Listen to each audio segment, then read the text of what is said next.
ಪುಟ್ಟ ಬರ ಅಪ್ಪಾಜಿ.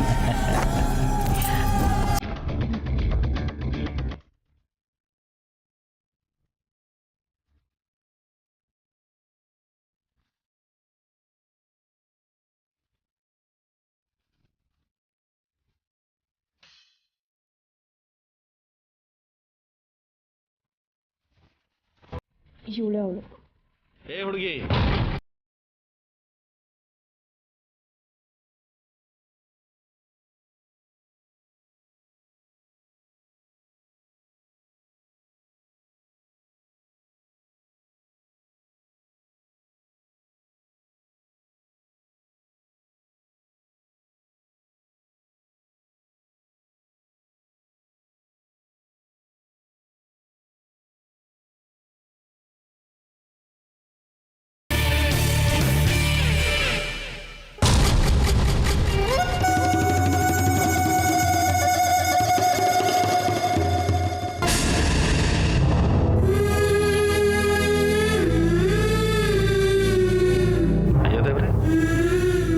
ಚಪ್ಪಲಿ ತಗೊಂಬಂದ್ರು ಮುಖ ನೋಡ್ತಾ ನಿಂತುಬಿಟ್ಲು.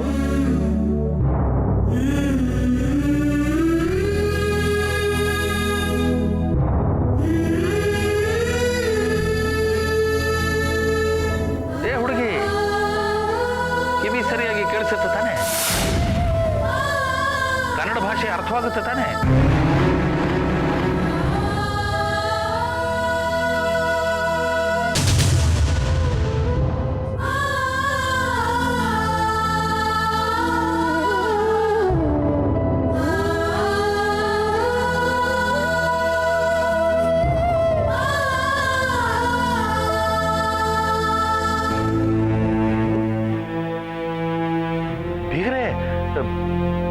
ಈ ಹುಡುಗಿ ನಿಮ್ಮ ಮನೆ ಕೆಲಸದೋಳು ತಾನೆ? ಕೆಲಸದೋಳು ತಾನೆ? ಅಲ್ಲ, ಕೆಲಸದೋಳು ಅಂತ ಅಂದುಕೊಂಡು ನಿಮ್ಮ ಮನೆಗೆ ಬಂದು ಇನ್ಯಾರಿಗೋ ನಾನು ಚಪ್ಪಲಿ ತಗೊಂಡು ಬಾ ಅಂತ ಹೇಳಿ ಆಭಾಸ ಆಗಬಾರ್ದು ನೋಡಿ, ಅದಕ್ಕೆ ಕೇಳ್ತಾ ಇದ್ದೀನಿ. ಕೆಲಸದೋಳು ತಾನೆ? ಸದ್ಯ ಆದ್ರೆ ಏನು, ಈ ಹುಡುಗಿ ಏನಾದರೂ ಕೆಲಸ ಹೇಳಿದ್ರೆ ಮಾಡದೆ ಮುಖ ನೋಡ್ತಾ ನಿಂತು ಬಿಡುತ್ತೆ.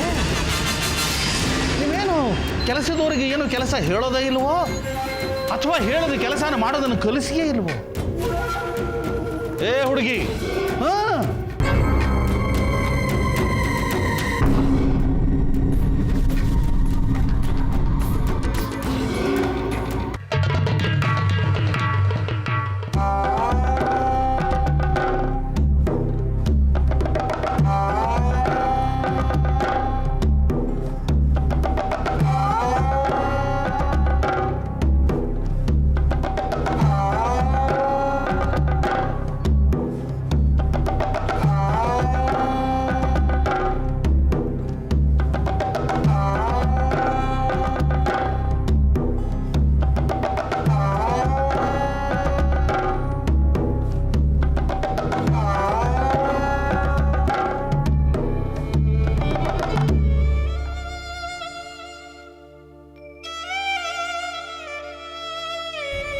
ಏ ಹುಡುಗಿ ನಿಂತ್ಕೋ.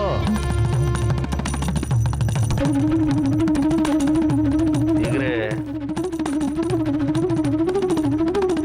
ನಮ್ಮನೆ ಕೆಲಸದವ್ರು ಯಾರು ಹೀಗೆಲ್ಲ ಅರ್ಧಂಬರ್ಧ ಕೆಲಸ ಮಾಡೋದಿಲ್ಲ. ಚಪ್ಪಲಿ ತಗೊಂಬ ಅಂತ ಹೇಳಿದ್ರೆ ಚಪ್ಪಲಿನ ತಗೊಂಡು ಬಂದು ಅದನ್ನು ಚೆನ್ನಾಗಿ ಒರೆಸಿ ಕಾಲಿಗೆ ತೊಡಸುತ್ತಾರೆ.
ಬಡತನ ಅನ್ನೋದು ಎಂಥ ಕೆಲಸನೂ ಮಾಡಿಸ್ಬಿಡುತ್ತೆ ಅಲ್ಲ.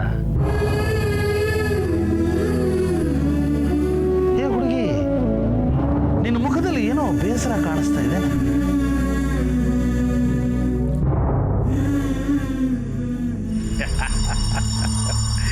ಅರ್ಥವಾಯಿತು. ನೀನು ಮಾಡಿದ ಈ ಚಪ್ಪಲಿ ಸೇವೆಗೆ ನಾನು ನಿನಗೇನು ಭಕ್ಷಿಸಿಕೊಡ್ಲೇ ಇಲ್ಲ ಅಂತ ನಿನಗೆ ತುಂಬಾ ಬೇಸರ ಆಗ್ತಾ ಇದೆ, ತುಂಬಾ ಸಂಕಟ ಆಗ್ತಾ ಇದೆ ಅಲ್ವಾ?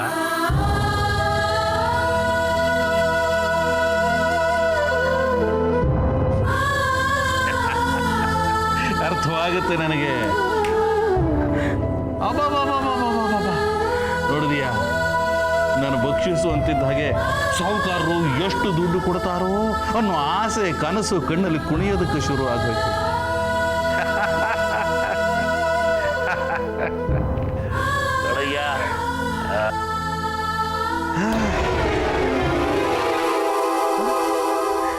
ಸಾವಿರ ರೂಪಾಯಿ ನೋಟುಗಳು.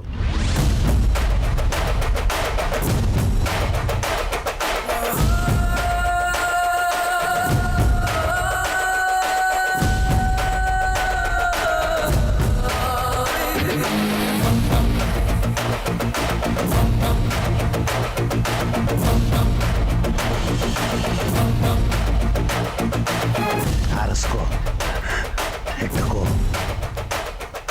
ಸಂತೋಷವಾಗಿ.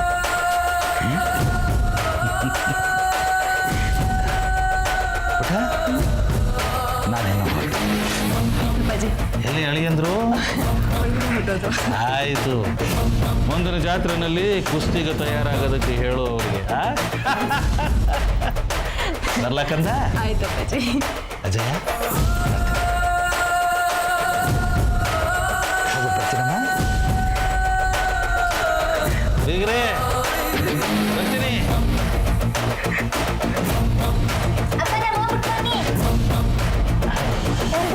ಬರ್ತೀನಿ.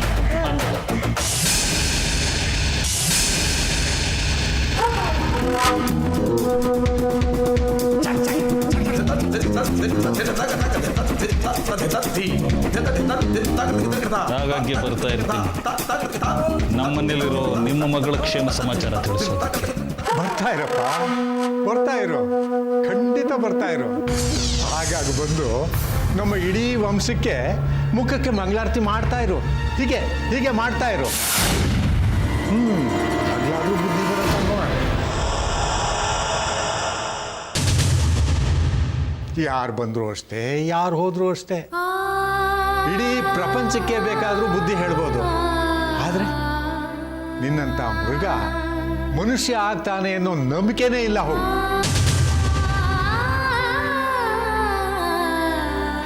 ನಿನ್ನ ಬೇಟೆ ಆಟಕ್ಕೆ ಕಂಡವ್ರ ಮನೆ ಹೆಣ್ಮಕ್ಳು ಬಲಿ ಆಗ್ತಾ ಇದ್ದಾರೆ. ಖಂಡಿತ ನಿನಗೆ ಒಳ್ಳೇದಾಗೋದಿಲ್ಲ ಕಣೋ ನೀಲ್ಕಂಠ. ಇದು ಕಲಿಯುಗ ಕಣೋ. ದೇವರು ಅಲ್ಲಿಗೆ ತೋರಿಸ್ಬಿಡ್ತಾನೆ. ಖಂಡಿತ ನೀನು ಒಳ್ಳೆ ಸಾವು ಬರೋದಿಲ್ಲ ಕಣೋ.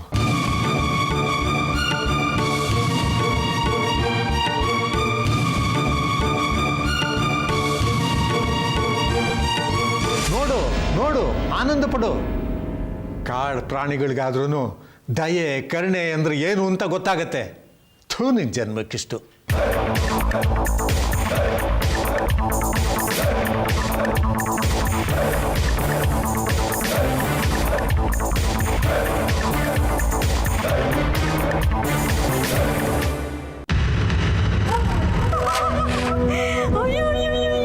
ಸರಿಯಾದ ಲಾಟ್ರಿನೇ ಹೊಡೆದು ಬಿಡ್ತಲ್ಲೇ ಮಲ್ಲಿ. ಜೀವನದಾಗೆ ನೀನು ಏಟೊಂದು ಕಾಸು ಯಾವತ್ತೂ ನೋಡಿರ್ಲಿಲ್ಲ ಅನಿಸ್ತದೆ. ಇವತ್ತು ಬಂದು ನೀನು ಪಾದದಡಿ ಬಿದ್ದು ಬಿಟ್ಟದೆ. ಅದಕ್ಕೆ ಕಣ್ಣು ಬಾಯಿ ಪಿಳಪಿಳ ಅಂತ ಬಿಟ್ಕೊಂಡು ದಂಗಾಗಿ ನಿಂತು ಬಿಟ್ಟಿದ್ಯೆ. ಆಯ್ಕ ಚಪ್ಪಲಿ ಕಾಸ್ನ ಅದಕ್ಕೆ ಹಂಗೆ ನಿಂತ್ಕೊಬಿಟ್ಟೆ. ಬೆರ್ನಾಯ್ಕೋ, ಇಂಥ ಸಮಯ ಮತ್ತೆ ಸಿಗಲ್ದು. ಮರ್ಯಾದೆಯಿಂದ ಬದುಕಬೇಕು ಅಂತ ಅನ್ಕೊಂಡಿರೋಳು ನಾನು. ಮಾನ ಮರ್ಯಾದೆ ಎಲ್ಲ ಹರಾಜ್ ಹಾಕೊಂಡು ನಿಂತಿರೋಳು ನೀನು. ನೀನು ಆಯ್ಕೋ. ನೀನು ಮನೆ ಎತ್ಕೊಟ್ಟವಾಗ ಅಲ್ಲ ಅಲ್ಲ ಅಂದ್ರೆ ಏನಾನು ಬಾಯಿ ಬಿಡೋ. ಈಗಿನ ಕಾಲದಾಗೆ ಅವಳು ಪಾದದೊಡಿ ಬಂದ್ಬಿಟ್ಟು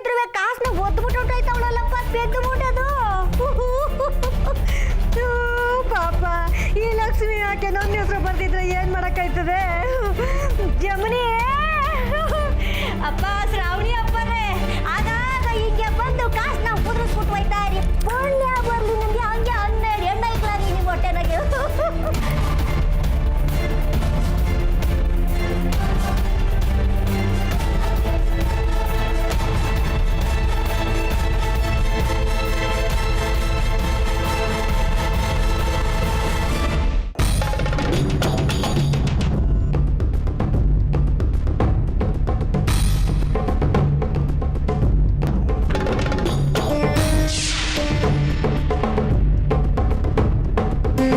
ಏನಳಿ ಅಂದರೆ ನಿಮ್ಮ ಕೈ ಎಷ್ಟು ಮೃದುವಾಗಿದೆ.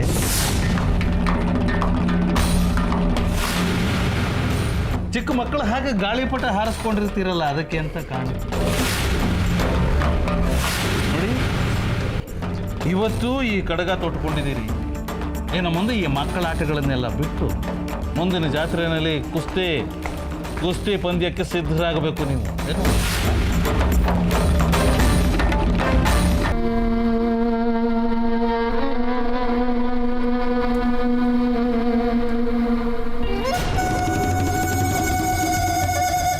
ಚಂದ್ರಿಕಾ, ಕೆಳಗೆ ನಡೆದ ನಾಟಕ ಎಲ್ಲ ನೋಡ್ದೆ ತಾನೆ? ಏನನ್ನಿಸ್ತು ನಿಂಗೆ? ಅಯ್ಯೋ, ಕೊಟ್ಟ ಕ್ಲಾಸ್ ಆಗಿತ್ತು ಕಣ್ಬಿಡಿ. ಇನ್ನೂ ಒಂದು ಮಾತು ಹೇಳ್ಬೇಕು ಅಂದ್ರೆ ಗೌರಮ್ಮರೇ, ಶ್ರಾವಣಮ್ಮನ್ನ ತಕೊಂಡೋಗಿ ಆ ಹೊಟ್ಟೆ ಒಳಗೆ ಹಾಕಿದ್ರಲ್ಲ, ಅವತ್ತೇ ಅವ್ರ ಅಪ್ಪನ ಬಂದ್ಬಿಟ್ಟಿದ್ರೆ ಇನ್ನೂ ಸಖತ್ತಾಗಿರೋದು ಕಣ್ಬಿಡಿ. ಮತ್ತೇನೇನು, ಹೆಣ್ಮಕ್ಳು ಅಂದರೆ ಗೌರವ ಬೇಡವಾ? ಅಲ್ಲ, ತಮ್ಮ ಮಗಳಿಗೆ ಹೀಗಾಗಿದ್ದಿದ್ರೆ ಅವಳನ್ನ ಹಿಂಗೆ ಕೊಟ್ಟಿಗೆ ಒಳಗೆ ಹಾಕಿ ಆಚೆ ಕಡೆ ಆಳುಗಳನ್ನ ಕಾವಲು ಬಿಡ್ತಿದ್ರಂತ. ಸೊಸೆಯನ್ನ ತಮ್ಮ ಮಕ್ಕಳು ಅಂತ ತಿಳ್ಕೊಳ್ಳೋದಕ್ಕೆ ಏನು ದಾಡಿ ಇವ್ರಿಗೆ? ಅಲ್ವಾ? ಅಲ್ಲ, ಈಗ ದೊಡ್ಡ ಯಜಮಾನ್ರು ಹಿಂಗ್ ಮಾಡಿದಾಗ ಅವ್ವಾರು ಯಾಕೆ ಒಂದು ಮಾತು ಹೇಳಲಿಲ್ಲ? ತಪ್ಪಲ್ವಾ? ಆಯುಷ್ಯ ಹೆಂಗಾರ ಹಾಳಾಗಿ ಹೋಗ್ಕೊಳ್ಳಿ, ಪಾಪ ಇನ್ನು ಮುಂದೆ ಸೊಸೆನ ಚೆನ್ನಾಗಿ ನೋಡ್ಕೊಂಡ್ರೆ ಅಟೆ ಸಾಕು. ಮುಂದೆ ಶ್ರಾವಣಿಯವರಪ್ಪ ತಿಂಗ್ಳಿಗೊಂದ್ಸಲ ಈ ಮನೆಗೆ ಬಂದು ಹೋಗ್ತಿರ್ಬೇಕು. ಆಗ ಶ್ರಾವಣಿನೂ ಸಂತೋಷವಾಗಿರ್ತಾಳೆ, ನಾನು ನೆಮ್ಮದಿಯಾಗಿರ್ಬೋದು. ಇಲ್ಲ ಅಂದರೆ ಶ್ರಾವಣಿಗಾದ ಗತಿನೇ ಮುಂದೊಂದು ದಿನ ನನಗೂ ಬರ್ಬೋದು. ಅದ ಎರಡು ಮಾತಿಲ್ಲ ಕಣ್ಬಿಡಿ. ಹೆಂಗೂ ಕೊಟ್ಟಿಗೆ ಖಾಲಿಯಾಗಿ ಹೋಗ್ಬಿಟ್ಟದೆ. ನಿಮಗೆ ಬೇರೆ ಪಾಪ ಗಂಡು ಮಕ್ಕಳೇ ಹುಟ್ಟಿಲ್ಲ. ನನ್ನ ಗಂಡು ಮಕ್ಕಳಾಗಲಿಲ್ಲ ಅಂದರೆ ಅದು ನನ್ನ ತಪ್ಪೇನೆ. ದೇವರು ನನ್ನ ಹಣೆಯಲ್ಲಿ ಬರ್ದಿರೋದೇ ಅಷ್ಟು, ಅದಕ್ಕೆ ನಾನೇನು ಮಾಡೋಕ್ಕಾಗುತ್ತೆ? ಅಯ್ಯೋ, ಈ ಮಾತನ್ನ ನೀವು ಹೇಳ್ತೀರಿ, ನಾನು ಹೇಳ್ತೀನಿ, ಆದ್ರೆ ದೊಡ್ಡ ಯಜಮಾನ್ರು ಕೇಳ್ಬೇಕಲ್ಲ. ವಂಶೋದ್ಧಾರಕ ಇಲ್ಲ, ಗಂಡು ಮಕ್ಕಳು ಹುಟ್ಲಿಲ್ಲ, ಗಂಡು ಮಗ ಬೇಕೇ ಬೇಕು ಅಂತ ಆಟ ಇಟ್ಕೊಂಡು ಕೂತ್ಕೊಂಡ್ಬಿಟ್ಟವ್ರೆ. ಇದಕ್ಕೇನ್ ಮಾಡ್ತೀರಿ? ಮಾತ್ರ ಒಂದು ಮಾಡೇ ಮಾಡ್ತೀನಿ ಚಂದ್ರಿ. ಇಲ್ಲ ಅಂದರೆ ಈ ಮನೇಲಿ ನನ್ನ ಹುಡುಗಲ್ಲ ಇಲ್ಲ. ಅದೇನ್ ಮಾಡ್ತೀರೋ ಆದಷ್ಟು ಬಿರ್ನೆ ಮಾಡಿ ಗೌರಮ್ಮರೇ. ಇಲ್ಲ ಅಂದ್ರೆ ಆ ಮಲ್ಲಿ ಒಂದು ಗಂಡು ಮಗನ ಎತ್ಬಿಟ್ಟು ದೊಡ್ಡ ಯಜಮಾನ್ರ ಕೈ ಕೊಟ್ಬಿಟ್ರೆ ಆಟಯ್ಯ, ನಿಮಗೂ ನಿಮ್ಮ ಮಕ್ಳಿಗೂ ಈ ಮನೆನಾಗೆ ಸಾಸಿವೆ ಕಾಳಷ್ಟು ಕಿಮ್ಮತ್ತಿರಕ್ಕಿಲ್ಲ ಅಂತೀನಿ. ಮಲ್ಲಿ ಗಂಡು ಮಗು ಹೆತ್ತರೆ ತಾನೆ, ಅವ್ಳಿಗದು ಹೇಗೆ ಮಗು ಆಗುತ್ತೋ ನಾನು ನೋಡೇ ಬಿಡ್ತೀನಿ. ಉಪಾಯ ಮಾಡ್ತೀನಿ ಅಂದರೆ ಇದರಿಂದ ಆ ನಿಮ್ಮ ದೊಡ್ಡ ಯಜಮಾನ್ರು ಪಾಠ ಕಲಿಬೇಕು. ಹಾಗೆ ಮಾಡ್ತೀನಿ.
ಮಾಡ್ತಿದ್ಯಾ? ಏನ್ ಮಾಡ್ತಿದ್ಯಾ? ಶ್ರೀ ಗಲೀಜು ವಾಸನೆ ಬರ್ತಿಲ್ವಾ ನಿಂಗೆ? ಯಪ್ಪ ಎಷ್ಟು ಕೆಟ್ಟ ವಾಸನೆ ಬರ್ತಿದೆ ನೋಡು. ಮೊದಲು ಈ ಬಟ್ಟೆಗಳನ್ನೆಲ್ಲ ತಗೊಂಡು ಆಚೆ ಎಸಿಬೇಕು. ಬಂದ್ಬಿಟ್ಯಾ? ಬಾ ಬಾ, ಮೊದಲು ನಿನ್ ಗಲೀಜ್ ಬಟ್ಟೆಗಳನ್ನೆಲ್ಲ ಎತ್ಕೊಂಡು ಹೋಗು.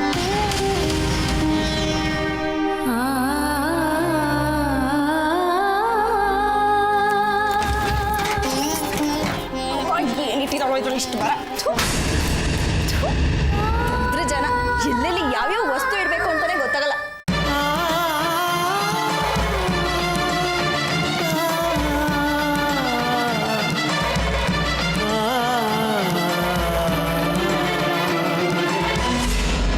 ಶ್ರಾವಣಿ, ನಾಲ್ಗೆ ಮೇಲೆ ಇಡ್ತಾ ಇರಲಿ.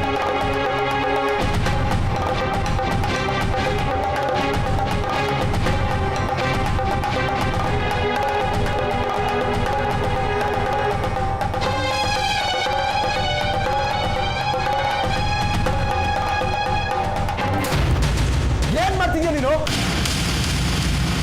ಯಾಕೆ ಶ್ರೀ ಅಂಕುಗಾಡ್ತಿದ್ಯಾ? ನೋಡು, ಇದು ನನ್ನ ರೂಮು. ನಾನು ಇಲ್ಲಿಗೆ ಬಂದಾಯ್ತು. ಇಲ್ಲಿ ಏನಿದ್ರು ನನಗೆ ಸೇರಿರೋ ವಸ್ತುಗಳು ಮಾತ್ರ ಇರಬೇಕು ಅಷ್ಟೇ.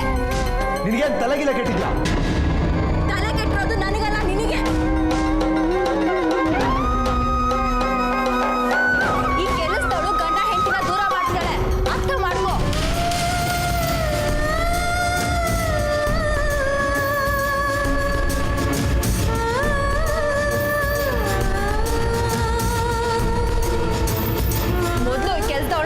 ಎಲ್ಲಿಡ್ಬೇಕು ಅಲ್ಲಿಡು.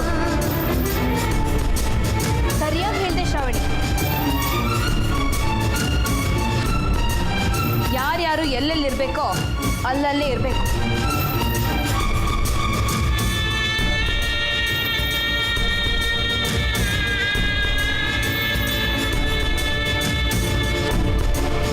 ರಾಣಿ ಆದವಳು ಯಾವತ್ತೂ ಕೊಟ್ಟಿಗೆಲಿರಬಾರ್ದು.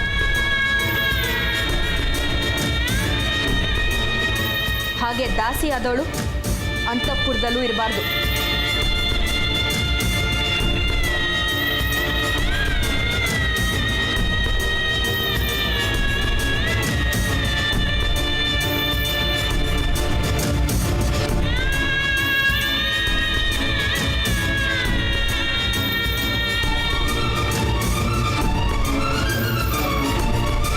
ಸರಿಯಾಗಿ ಹೇಳಿದೆ ಗೌರಿ ಅಕ್ಕ.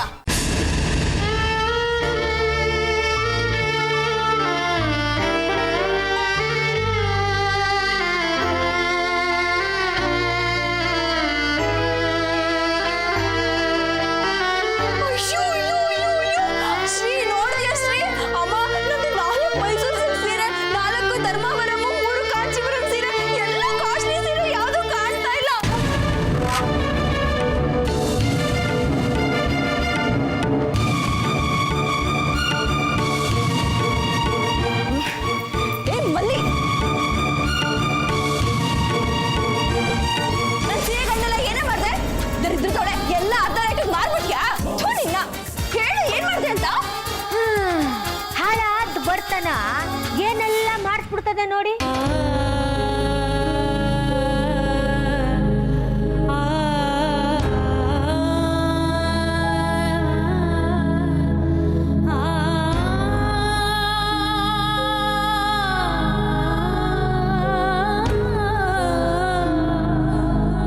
ಅಲ್ಲ ಕಣೆ ಮಲ್ಲಿ, ನೀನು ಶ್ರಾವಣಿ ಅಮ್ಮವ್ರಿಗೆ 2 ಸೀರೆ ಬೇಕು ಅಂದಿದ್ರೆ 4 ಸೀರೆನೆ ಕೊಟ್ಬಿಟ್ಟಿರೋರು.